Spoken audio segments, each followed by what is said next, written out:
جب حضرت امام حسین اور دوسرے آیان و انصار کو شہید کر دیا گیا تو ان کے سر نیزوں کی نوک پہ چڑھا دیے گئے۔ حضرت امام حسین کا کٹا ہوا سر اور باقی 71 افراد کے کٹے ہوئے سر نیزوں کی نوک پہ،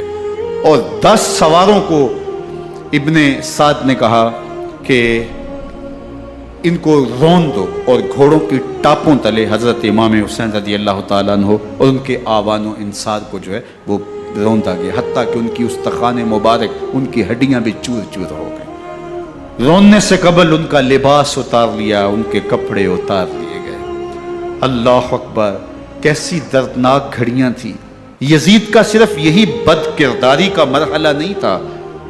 اس کربلا کے صحرا کے اندر یزید نے جس طرح امام حسین رضی اللہ تعالیٰ عنہ کو شہید کیا اور حضرت امام حسین کے خاندان کو شہید کیا،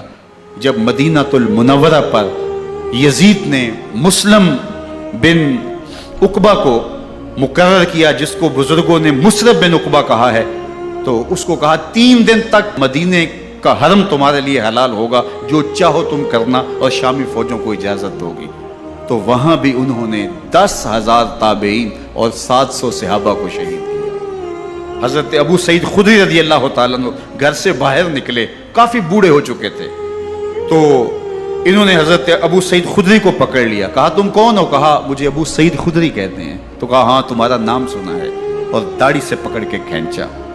اور کہا کہ ہے تمہارے پاس جو ہمیں دو؟ تو کہا کہ میرے پاس تو کچھ بھی نہیں، میں تو فقیر آدمی ہوں۔ تو ان کے گھر ان کو لے گئے، تو 2 کبوتر رکھے تھے حضرت ابو سعید خدری نے، تو وہ کبوتر لوٹ کے لے گئے۔ اللہ اکبر۔ حضرت ابن سنان رضی اللہ تعالیٰ عنہ کو، جو حضور کے علم بردار تھے فتح مکہ کے دن، ان کو ستو پہلے پلائے اور پھر ان کی گردن کاٹی گئی، اور کہا یہ ہیں وہ ستو جو تم زندگی میں آخری بار پیو گے۔ ایک گھر میں داخل ہوئی شامی فوج، تو ایک خاتون کے ابھی بچہ پیدا ہوا تھا، اور قابلہ نے، دائیا نے وہ بچہ ماں کی چھاتی پہ لٹایا، اور وہ ماں کا پہلا دودھ پی رہا تھا۔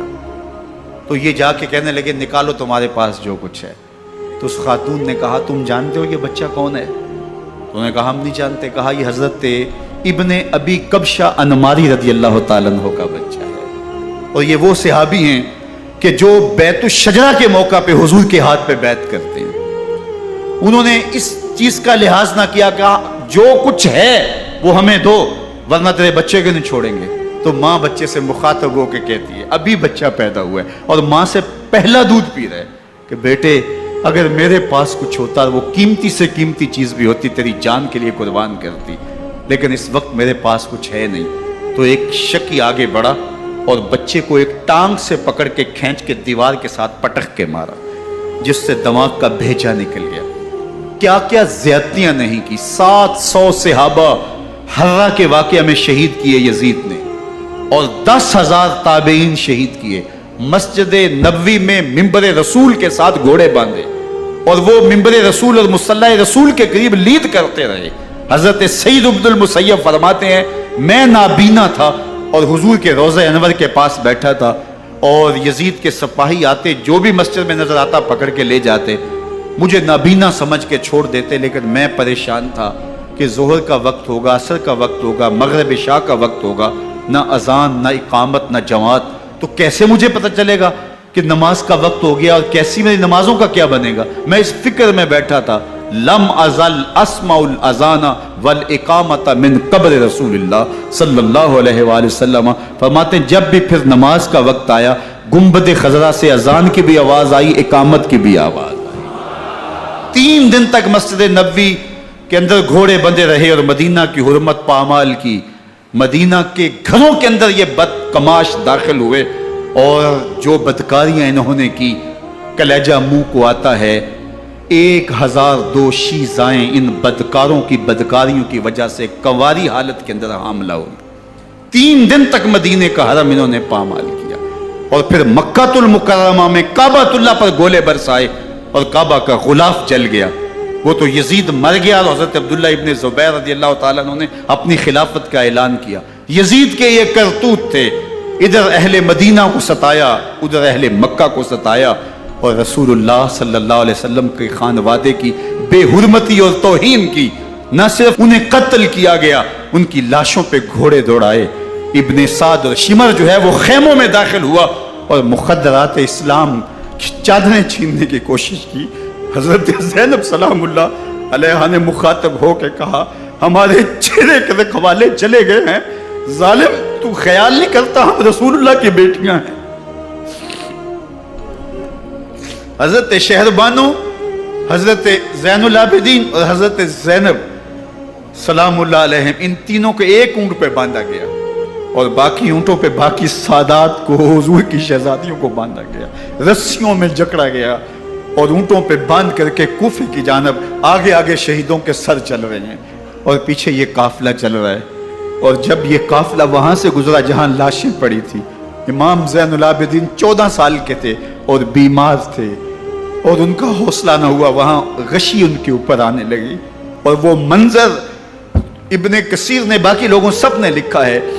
کہ پھر جب ان کی یہ حالت ہوئی تو پھر سیدہ زینب سلام اللہ علیہ، جنہوں نے ابھی تک بڑے حوصلے کے ساتھ ساری مشکلات کا مقابلہ کیا تھا، اب ان کے بندھن ٹوٹ گئے اور آنکھوں سے آنسو بہنے لگے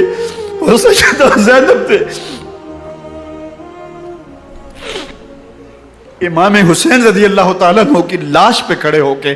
اور وہ روندی ہوئی لاش، ٹوٹی ہوئی ہڈیاں اور وہ برینا بدن، کٹا ہوا سر نیزے کی نوک پہ اور لاش یہ پڑی ہے، تو حضرت سیدہ زینب نے مدینے کی طرف منہ کر کے جو ہے وہ حضور سے فریاد کی، یا محمد آہو، یا محمد آہو، ھذا حسین بالآراء مزمل بالدماء، یا محمد آہو بناتوں کا سبایا۔ یا رسول اللہ، اے پیارے آقا، یا جدہ ہو، اے ہمارے نانا محترم، یہ دیکھیے آپ کا حسین پڑا ہوا ہے، بدن سے کپڑے اتار لیے گئے، خاک ہوائیں اڑا رہی ہیں اور اس کے اوپر چادر جو ہے وہ مٹی کی پڑ گئی ہے، حضور آپ کی اولاد کاٹ دی گئی، اور پھر کہا بناتوں کا سبایا، حضور دیکھیے آپ کی بیٹیوں کے ہاتھ باندھ دیے گئے ہیں، اونٹوں پہ کس دیا گیا ہے،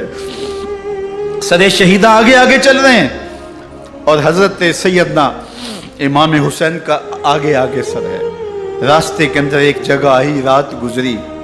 اور ان کو اتارا گیا۔ رات کا موقع تھا، ایک خاتون آئی اور اس نے کوئی کھانا پیش کیا ان کو اور کہا کہ میں کسی زمانے میں حضرت سیدہ فاطمہ زہرا کی نوکری کیا کرتی تھی، ان کی لونڈی تھی، ان کی کنیز تھی،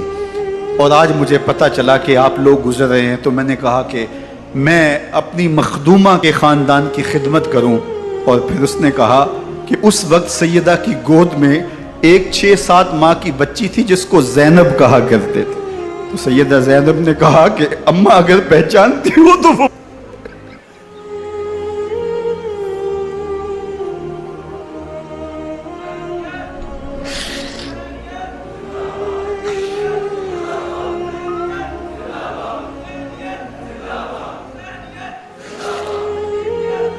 یہ تاراج اور لٹا ہوا کارواں پھر وہاں سے کوفے میں کیسے پہنچا، اور کوفے کے اندر سیدہ زینب سلام اللہ علیہ نے وہ یزید کے دربار میں، ابن زیاد کے دربار میں وہ جرأت آمیز جو باتیں کہیں، اللہ اکبر، زینب کی زبان میں علی کی خطابت بول رہی تھی، اور پھر دشمن اور دوست سارے رونے لگے، اور وہ کیا دل گداز منظر تھے، اور پھر یہ سروں کا قافلہ اور سادات کرام کا مشکیں کسی ہوئی ہیں اور اونٹوں پہ باندھے ہوئے، ان کو وہاں سے پھر قادسیہ اور قادسیہ سے پھر دمشق یزید کے دربار میں پہنچایا گیا، اور وہاں سے یہ لٹے ہوئے خانمہ برباد تاراج لوگ مدینہ المنورہ میں کیسے پہنچے، اور اہل مدینہ نے کیسے استقبال کیا، اور وہ منظر کتنا دل گداز تھا جب اہل مدینہ زینب سے پوچھتے تھے زینب حسین کہاں ہے؟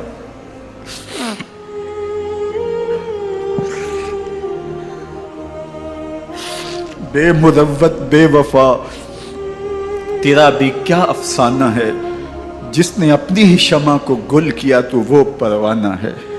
اپنے پیغمبر کے شہزادوں کو اور اپنے پیغمبر کی شہزادیوں کو جو دکھ اس امت نے دیے، یہ کائنات کی ایک انوکھی داستان ہے۔ اللہ ہمیں اسوہ شبیری پہ عمل کی توفیق عطا کرے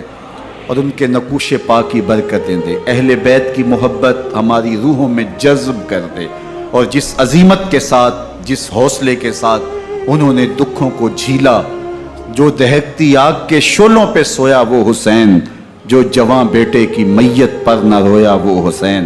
جس نے سب کچھ کھو کے کچھ نہ کھویا وہ حسین، مرتبہ اسلام کا جس نے دوبالا کر دیا، خون نے جس کے دو عالم میں اجالا کر دیا،